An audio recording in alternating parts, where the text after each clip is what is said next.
آج میں نے اپنا عنوان و موضوع بنایا ہے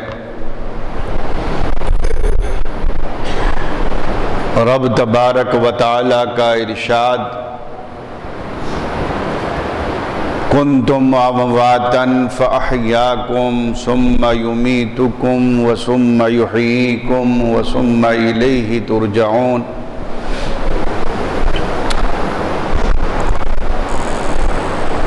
تم مردے تھے،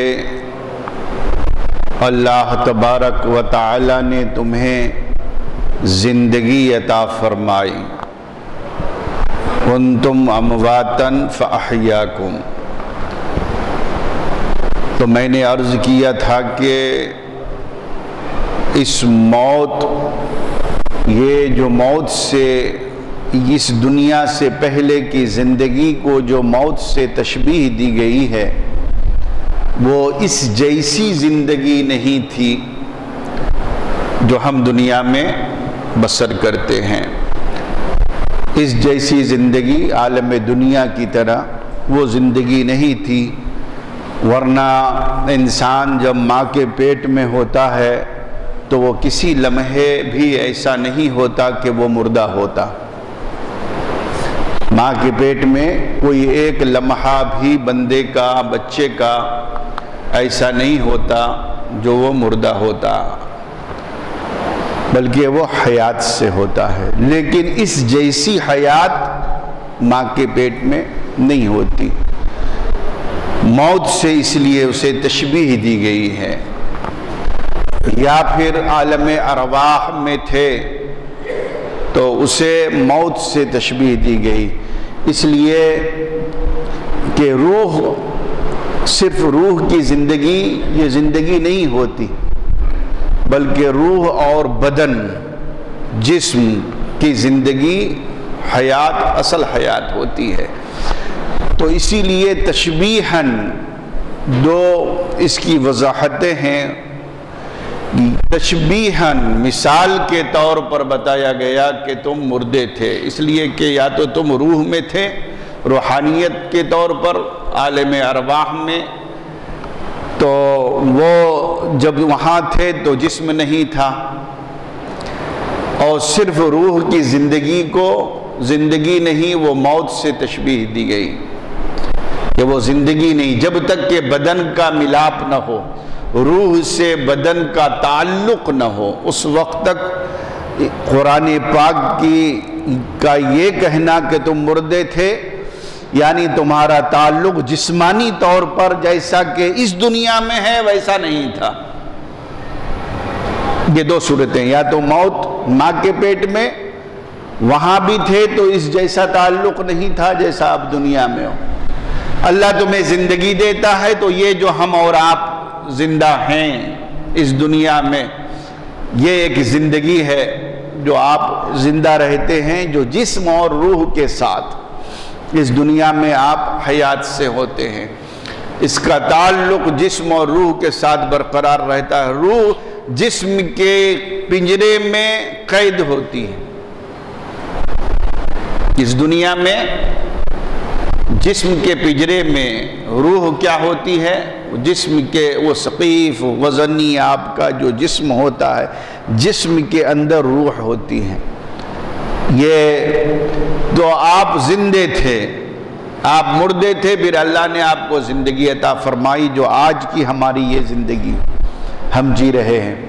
پھر اللہ تبارک و تعالی وقت ایک ایسا آئے گا، اور آتا ہے، آپ نظروں سے دیکھتے ہیں کہ ہمارے آباء و اجداد نہیں رہے، ہمارے والد نہیں رہے، ہمارے دادا جان نہیں رہے، ان کے والد نہیں رہے، پھر ان کے والد نہیں رہے، یہ سلسلہ چلتا ہوا آ رہا ہے۔ تو اس دنیا میں ہم آئے ہیں، ہماری پیدائش ہوئی ہے، اس دنیا کے لیے ہم آئے ہیں، تو یہ دنیا ایک عارضی دنیا ہے، چونکہ وہ میدان محشر کا ایک دن کتنے وہ سال کا ہوگا؟ 50,000 سال کا ایک دن۔ یہ جو دنیا ہے نا، یہاں کے 50,000 سال کا میدان محشر کا ایک دن ہوگا۔ اب آپ اسے اب اندازہ لگا لیں کہ پھر یہ دنیا آپ کو کتنی سیکنڈوں کی یہ دنیا آپ کو بنتی ہے، اگر آپ 50,000 سال سے اس ایک یہاں کی دنیا کا یہ جو آپ زندگی آپ کو اللہ نے دیا ہے 50 سال 100 سال 125 سال، یہ زندگی 50,000 سال کل میدان قیامت میدان محشر کا ایک دن جہاں ہمیں ہمارا حساب و کتاب ہونا ہے، یہاں کا 50,000 سال کا وہ ایک دن ہوگا۔ 50,000 سال آپ سمجھتے ہیں، یہاں 100 سال ہماری زندگی ہم جیتے جیتے 100 سال کی زندگی آخری اینڈ زندگی کی تصور کرتے ہیں اور ہو جاتی ہے ہماری۔ یہ اور بات ہے کہ نبیوں کی عمریں 1000 سال ہوا کرتی تھی، بعض نبیوں کی عمریں ہیں روایتوں میں آتا ہے، لیکن قیامت کا ایک دن یہاں کا 50,000 سال کا ایک دن ہوگا۔ تو آپ اندازہ لگائیے کہ ہمیں کتنی سی عمر دی گئی ہے اس دنیا میں رہنے کے لیے۔ تو میں نے کہا تھا آپ سے گزشتہ جمعہ کہ ہم یہاں ایک مسافر کی حیثیت سے ہیں، سفر کرتے ہوئے عالم ارواح سے ہم آئے اور ماں کے پیٹ میں ایک عالم میں رہے، اور پھر وہاں سے آپ دنیا کی طرف سفر کر کے آئے، ماں کے شکم سے بطن سے اس دنیا میں آپ نے قدم رکھا تو موت کے اس دنیا سے اس دنیا میں حیات کے اس دروازے سے آپ اس دنیا میں داخل ہوئے۔ یہ زندگی دنیا کی جو وہاں یہاں کا 50,000 سال وہاں کا ایک دن۔ اللہ اکبر، اندازہ لگائیں آپ۔ اب یہاں سے ہمیں اس دنیا سے پھر ہمیں رخصت ہونا ہے اور سب جاتے ہیں، آپ دیکھ رہے ہیں۔ آپ یہاں یہ چیز آپ کو سمجھانے کی ضرورت نہیں ہے کہ یہ موت کیسے آتی ہے، ایک موت تو گزر ہی گئی جو موت سے آپ حیات میں آئے۔ اب یہاں سے اس حیات سے عارضی دنیا کے اس حیات سے اب پھر آپ موت آپ کو آ جاتی ہے، اور موت کیسے آتی ہے؟ ایک لمحے کے لیے وہ موت آتی ہے، موت دستک دیتی ہے، سب کو آنی ہے۔ نبیوں نے بھی اس سے چھٹکارا نہیں پانا، ولیوں نے بھی اس سے چھٹکارا نہیں پانا، نہ صحابہ کو چھٹکارا ملا، نہ نبیوں کو، نہ ولیوں کو، نہ اہل بیت کو، نہ کسی شخصیت کو اس موت کے اس دروازے سے کسی کو چھٹکارا ملا ہے۔ جو آپ دیکھ رہے ہیں کہ ہمارے پہلے کے لوگ رخصت ہو گئے، چلے گئے، کہاں گئے وہ آپ کو معلوم ہے، کہاں گئے؟ اسے عالم برزخ کہا جاتا ہے۔ اسے کیا کہتے ہیں؟ یہ عالم دنیا ہے نا، آپ اس عالم دنیا کے عالم میں، اب یہاں سے ہمارا سفر عالم برزخ کی طرف چل پڑا۔ ہمارے آباء و اجداد عالم برزخ کی طرف چلے گئے۔ کتنے لوگ ہم میں تھے جو ہم میں بیٹھتے تھے، رہتے تھے، اور وہ اس دنیا سے رخصت ہو گئے اور عالم برزخ میں چلے گئے۔ میں آتا تھا تو ایک ہمارے نام یاد نہیں ہے مجھے، کونے میں ایک ضعیف صاحب بیٹھتے تھے اور وہ عطر لگاتے تھے، استقبال کرتے تھے۔ گئے نا ہمارے آباء و اجداد گئے، نظروں کے سامنے رخصت ہوئے، کہاں گئے؟ اس دنیا سے عالم برزخ کی طرف گئے۔ اللہ ان کے درجات بلند کرے مومنین کے جو اس دنیا سے رخصت ہو گئے، سارے مومنین کے درجات بلند کرے اور انہیں جنت الفردوس میں جگہ عطا فرمائے۔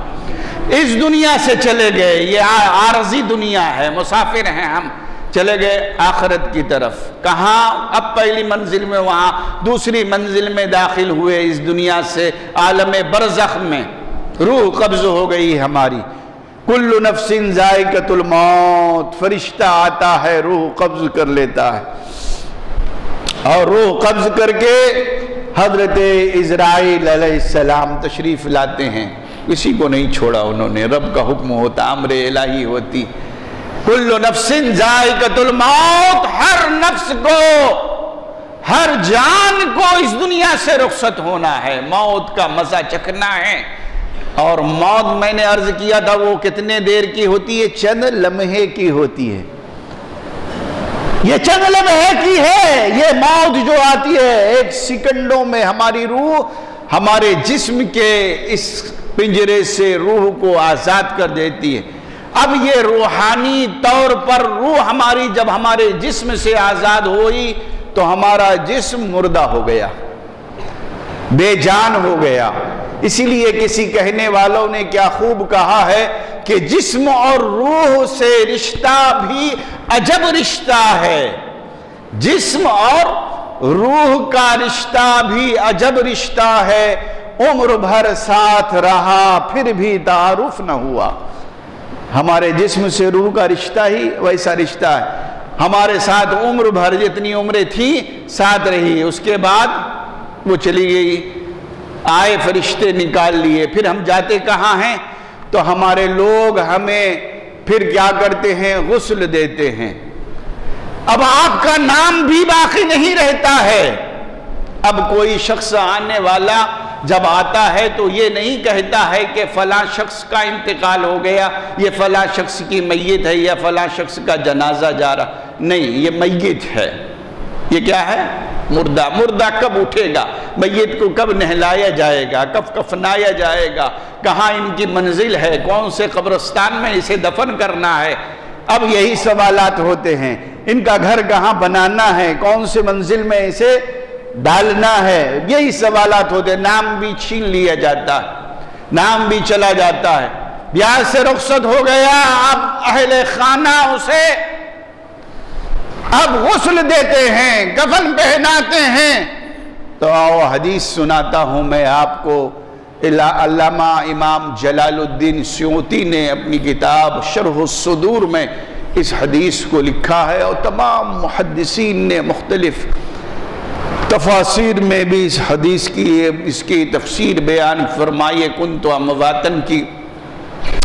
تو جب غسل دیا جاتا ہے تو فرشتہ آتا ہے اور فرشتہ آپ کے روح کو اپنے ہاتھ میں لیے ہوتا ہے، ہاتھ میں لیے ہوتا ہے. اب آپ بتاؤ، روح ہاتھ میں ہے فرشتے کے، آپ کو کفن دیا جا رہا، آپ کو غسل دیا جا رہا ہے. جب غسل دیا جاتا ہے تو فرشتہ کے ہاتھ میں روح ہوتی ہے. وہ میت وہ سارے اعمال، وہ ساری چیزوں کو دیکھتے ہیں، وہ دیکھ رہے ہوتے ہیں. ان میں حس بھی ہوتی ہے، ان میں فہم بھی ہوتا ہے، ان میں ادراک بھی ہوتا ہے، میت کو شعور بھی ہوتا ہے. جی، میت کے اندر شعور بھی ہوتا، بصارت بھی ہوتی ہے، سماع بھی ہوتا. وہ سنتی بھی ہے، میت سنتی بھی ہے، میت دیکھ رہی ہوتی ہے. فرشتے ہاتھ میں روح کو لیے ہوئے تھے. اس لیے جب انتقال کر جائے تو زمین پر لیٹانے کا حکم نہیں ہے میت کو. معلوم ہے کیوں؟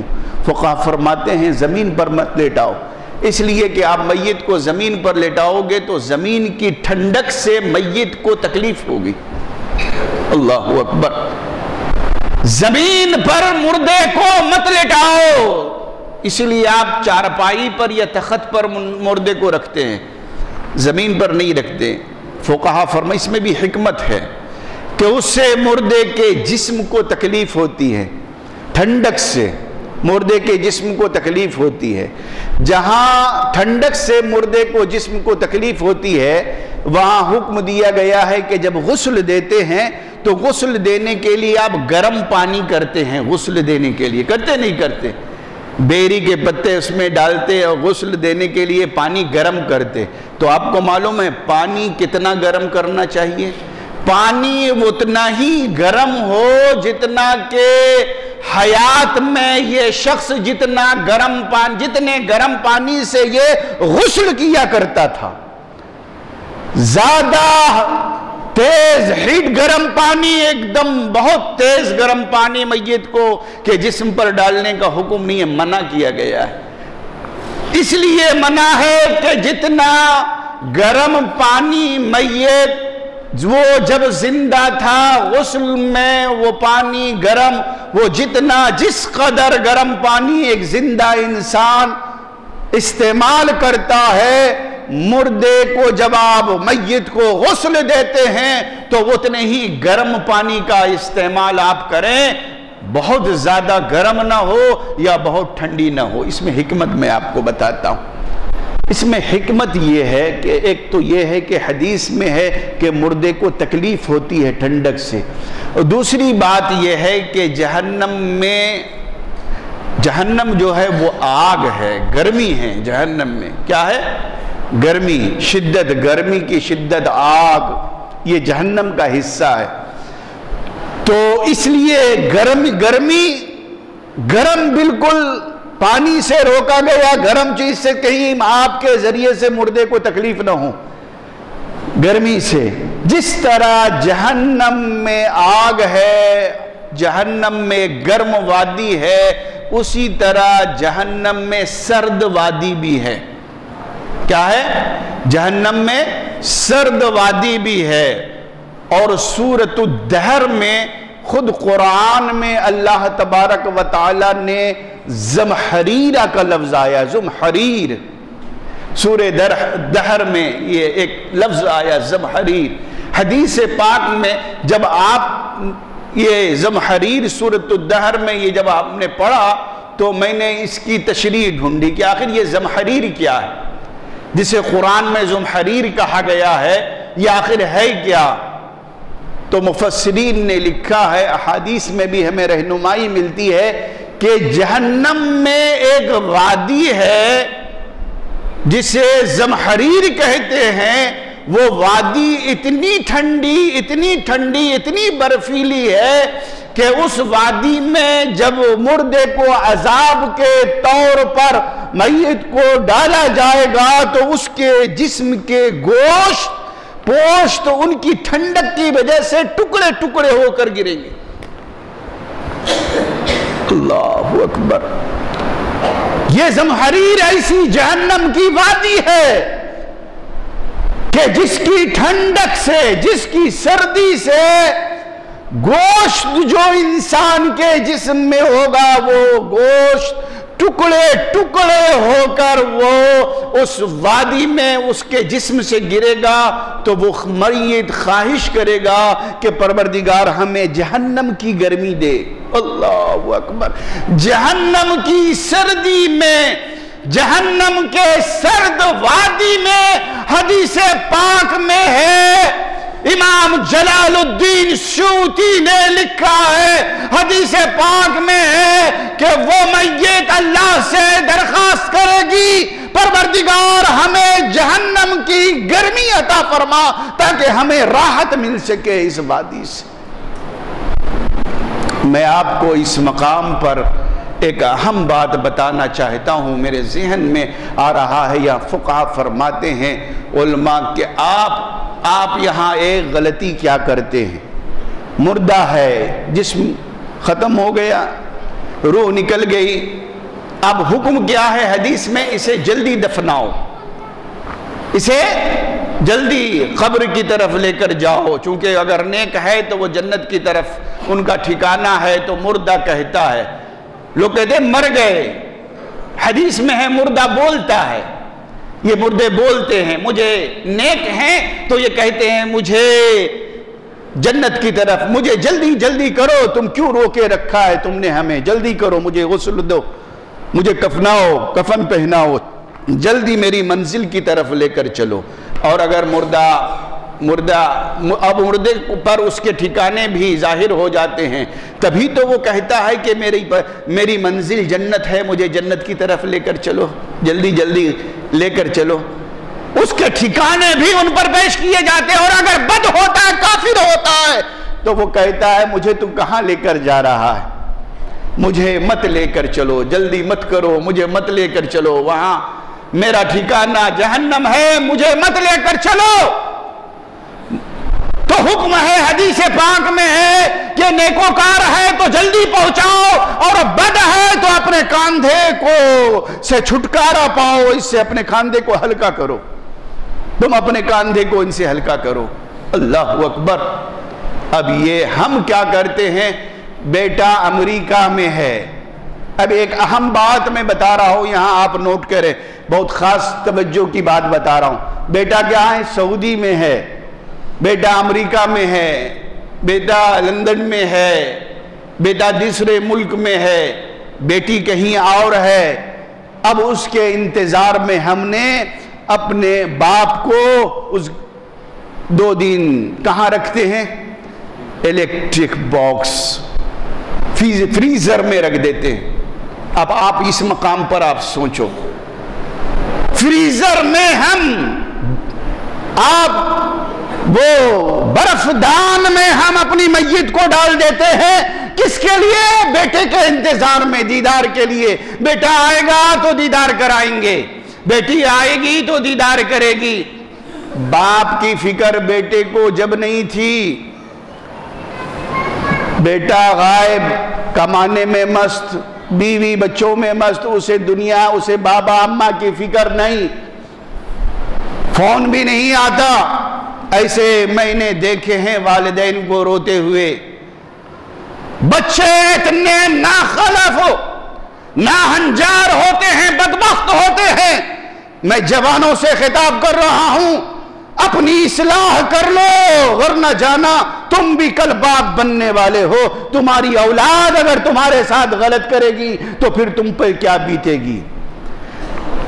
جو حدیث کا عربی کا مقولہ ہے، من حفر البیر فقد وقع فیہا، جو گڑھا دوسروں کے لیے کھودتا ہے سب سے پہلے وہ اسی گڑھے میں داخل ہوتا ہے. تم اچھا کر رہے ہو، اچھی بیج بو رہے ہو، ماں باپ کے ساتھ اچھا سلوک کر رہے ہو تو تمہارے ساتھ اچھا سلوک ہوگا، تمہاری اولاد تمہارے ساتھ اچھا کرے گی. اور اگر تم بدتمیز ہو، ماں باپ کے گستاخ ہو، ماں باپ تمہاری بھلائی، کوئی باپ کوئی ماں ایسی نہیں ہے روئے زمین پر جو اپنی اولاد کی برائی چاہے. اپنی اولاد کی ہر ماں باپ، غریب سے غریب، فقیر سے فقیر، ان کے ماں باپ کی یہ خواہش ہوتی ہے کہ میرا بیٹا آسمان کی بلندی پر پہنچے، ترقی کرے، میرا بیٹا آگے بڑھے، میرا بیٹا، میں جیسا ہوں میرا بیٹا مجھ سے کہیں اور زیادہ ترقی کرے اور بڑا آدمی بنے. یہ ہر ماں باپ کی یہ خواہش ہوتی ہے. لیکن اولاد کی کیا ذمہ داری بنتی ہے؟ اب اولاد کی یہاں ذمہ داری یہ بنتی ہے کہ اولاد کو چاہیے کہ بیٹے، ماں باپ نے تمہیں اس منزل تک پہنچایا تو ماں باپ کو اپنے آنکھوں کا سرما بناؤ. اس لیے قرآن نے فرمایا ہے کہ تم ماں باپ کو جھڑکی نہ دو. لا تقل لہما اف ولا تنہرہما وقل لہما قولا کریما. تم اپنے ماں باپ کو جھڑکیاں نہ دو. ولا تقل لہما اف ولا تنہرہما، جھڑکیاں نہ دو، اف نہ کہو. وَقُلْ لَهُمَا قَوْلًا كَرِيمًا، اور ان کے لیے اپنے نرم بازوؤں کو ان کے لیے بچھا دو. آج کیا عالم ہے بچوں کا، نوجوانوں کا. جو نیک ہیں وہ تو اپنے ماں باپ کے لیے آخرت میں بھی سرمایہ ہیں. یہ حدیث ہے. جو لوگ اچھے بچوں کی اچھی تربیت کر رہے ہیں، ان کی اولاد میدان محشر میں، کل ان کی اولاد قبر میں بھی ان کے لیے راحت کی باعث ہے، سکون کا باعث ہے. اس لیے کہ نیک اولاد کا صلہ ان کے قبر میں ان کے والد کو دیا جاتا ہے، ان کے والدین کو دیا جاتا ہے. نیک اولاد قرآن پڑھتی ہے، اس کا صلہ ان کے والد کو دیا جاتا ہے. نیک اولاد نماز پڑھتی ہے، اس کا صلہ ان کے والد کو دیا جاتا ہے. نیک اولاد زکوٰۃ دیتی ہے، ان کا صلہ ان کے والد کو دیا جاتا ہے. اور اولاد جو نیک کام کر رہی ہوتی ہے اس کے اعمال میں بھی کوئی کمی نہیں ہوتی، اور اللہ تبارک و تعالی اس کو تو اجر دیتا ہی دیتا ہے. پروردگار عالم اس کے نیک عمل کے صدقے میں ان کے والدین کو بھی اس کا اجر عطا فرماتا ہے اور ان کے قبر کو روشن و منور فرما دیتا ہے. نیک اولاد. اس لیے برادران ملت، آپ باہر رہتے ہو ضرور رہو، سعودی میں ہو ضرور رہو، لیکن آپ کہیں اور ہو، اپنے ماں باپ کو کے لیے جہنم مت بناؤ. رخصت ہو جائے حدیث میں فوری دفن کرو، فوری ان کی آخری منزل کی طرف لے کر جاؤ، انہیں برف دان میں رکھ کر آپ اذیت مت دو، اس لیے کہ یہ برف کیا ہے؟ یہ جہنم کی وادیوں میں سے ایک وادی ہے جسے سورۃ الدہر میں اللہ رب العزت نے زمہریر سے تشبیہ دی ہے، زمہریر فرمایا ہے۔ اور زمہریر کیا ہوتا ہے؟ زمہریر یہ ہے کہ جہنم میں برفیلی ایک وادی ہے جسے میت پر عذاب کے طور پر رکھا جائے گا اسے۔ آپ کیا کر رہے ہو؟ اللہ تو عذاب بعد میں دے گا، آپ یہی پہلے عذاب آپ نے شروع کیا۔ آپ جو ہے نا جو فریزر میں آپ اپنے میت کو ڈال دیتے ہو، 2 دن 3 دن، اماں آ رہی ہے، بابا آ رہے ہیں، بیٹا آ رہا، بیٹی آ رہی، اب انتقال ہو گیا، انتظار ہو رہا ہے اور ہم نے خود سے تکلیف دینا شروع کر دیا۔ برادران ملت، تو یہ جو ڈی فریزر مساجد میں رکھے جا رہے ہیں یہ ناجائز عمل ہے، اسے روکا جائے۔ الا ایک استثناء مجھے یہاں سمجھ میں آتا ہے، وہ استثناء یہ ہے کہ قانونی طور پر اگر کوئی دشواری آ جائے، قانونی طور پر اگر کوئی دشواری آ جائے کہ اگر پوسٹ مارٹم کرنا ہے یا کوئی حادثہ ہو گیا ہے، زندہ مجبور ہے حکومت کے ہاتھوں، زندہ مجبور ہے حکومت کے ہاتھوں کہ وہ یا تو جو ہے پوسٹ مارٹم کے اس مرحلے سے انہیں گزرنا ہے، تو ہمارا اس میں اختیار نہیں ہے، ہم گنہگار نہیں ہیں۔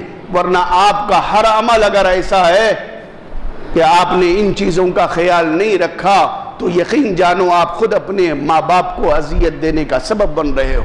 یہ ڈی فریزر کا یہ ایک یہود و نصارہ، یہودیوں کا، نصرانیوں کا، ہنود کا، اہل ہنود کا یہ طریقہ ہے کہ وہ ڈی فریزر میں رکھا کرتے تھے۔ آج ہم نے فیشن بنا لیا ہے، ایک رات بھی اگر ٹھہرنا ہے تو ڈی فریزر میں ڈال دو برف دان میں، میت کو اچھا دکھے گا میت۔ یہ تصور زیادہ پڑھے لکھے لوگوں کا علاج نہیں ہے، مگر اسلام ہمیں کیا سکھاتا ہے؟ نوجوانوں تم اسے اپناؤ، ایسی حرکت نہ کرو کہ تمہارے ماں باپ کو اس سے تکلیف ہو۔